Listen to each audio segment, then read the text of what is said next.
Shopping auf Raten. Nur ein Klick. Klingt simpel. Und dann?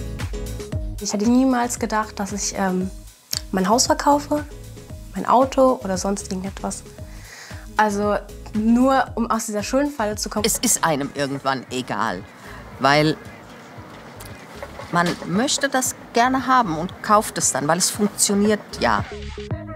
Beim Verschulden sind die Hessen ganz vorne. Die wirtschaftliche Lage der letzten Monate hat Spuren hinterlassen.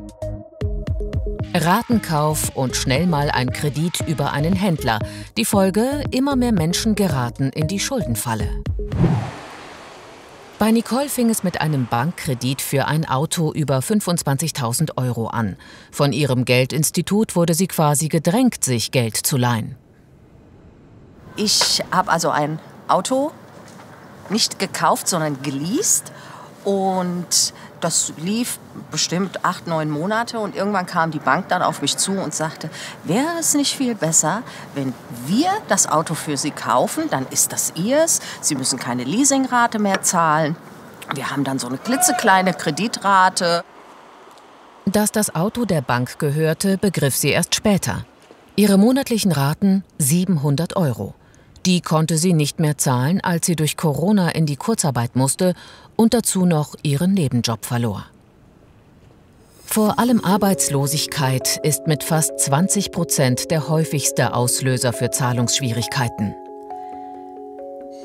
Bei Nicole kamen weitere Konsumschulden hinzu. Sie können bei Otto kaufen, Sie können bei Amazon kaufen, Sie können über Klarna Sachen kaufen, Sie legen das in den Warenkorb. Und es interessiert ja keinen, ob Sie jetzt was für 30 € oder für 300 oder 3.000 € kaufen. Insgesamt 5,8 Millionen Bürger leben derzeit auf Pump. Und den höchsten Schuldenstand haben die Menschen in Hessen, durchschnittlich über 23.000 €. Zu diesem Ergebnis kommt das Vergleichsportal Verivox. Ausgewertet haben sie etwa 200.000 Kreditanfragen. Wir haben uns alle Ratenkredite angeschaut, die von Januar 2022 bis Januar 2023 über Verivox abgeschlossen wurden. Jeder 5. Kreditnehmer hatte bereits laufende Verbindlichkeiten und davon wiederum hat jeder 4. nicht nur 1 oder 2, sondern sogar mindestens 3 laufende Kredite. So war es auch bei Nicole. Einziger Ausweg: der Schuldenberater. Denn innerhalb von 2 Jahren war der Schuldenberg auf über 90.000 € angewachsen, bei 39 Gläubigern. Matthias Kußmann musste im letzten Jahr 40% mehr Menschen beraten. Und nicht nur wegen Konsumschulden. Der Kalender ist prall gefüllt, weil es ist so eine unheilvolle Mischung aus hohen Energiekosten, Energiekostenvorauszahlungen, die explodiert sind, Energiekostennachzahlungen jetzt für 22. Und viele merken, das Geld reicht entweder für den Energieversorger oder für die Bank und die vereinbarten Kreditraten. Der Weg von Nicole endete in der Insolvenz. In einem Jahr wird ihr Fall abgeschlossen sein. Aber Ratenzahlung muss man sich leisten können, denn Kreditgeber schlagen mit Zinsen bis zu 11% zu. Studiendaten der Schufa zeigen sehr deutlich, dass die aktuelle Wirtschaftslage, Stichwort Inflation, Stichwort steigende Preise, die Haushalte extrem belastet und die Zahl der Menschen, die Schwierigkeiten haben, ihre Raten und Rechnungen regelmäßig und pünktlich zu bezahlen, ist in den letzten Monaten etwa 20% gestiegen. Das Netz ist voller Menschen mit Schulden. Auf TikTok finden sich lauter Clips, die alle eins gemeinsam haben. Sie sind durch die Zahlungsmethode erst kaufen, später zahlen in die Schuldenfalle geraten. Buy Now, Pay Later Anbieter sind Klarna, PayPal, Afterpay oder Ratepay. Jeder 3. Online-Kauf wird so getätigt.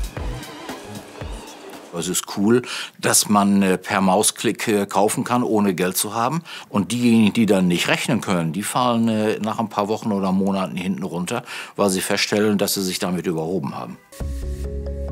Im Durchschnitt verschulden sich Frauen beim Online-Kaufen mit 779 €, Männer mit 425 €. Das ist Elfriede. Sie nennt sich Huda bei TikTok. Auch sie verlockten die schnellen Klicks. Es fing mit Klarna-Schulden an. Später konnte sie die laufenden Rechnungen der Stadtwerke nicht mehr zahlen. Sie ignorierte die Mahnungen der Gläubiger.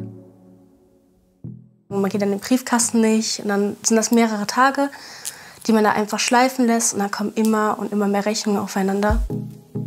Dazu Mahnverfahren. Ihre Schulden am Ende 7.000 €. Und dann hatte die 22-Jährige Pech. Sie brauchte einen Kredit, um einen Wasserrohrbruch bezahlen zu können. Durch diese ganzen Inkassoschulden konnte ich ja absolut gar keinen Kredit aufnehmen. Also es war absolut nicht möglich. Und musste dann das Elternhaus, in dem ich dann groß geworden bin, in allem verkaufen, um irgendwie auch meine Schulden zu bezahlen und auch aus diesem Ganzen rauszukommen. Was mit den ersten nicht bezahlten Konsumrechnungen anfängt, kann leicht in der Schuldenfalle enden.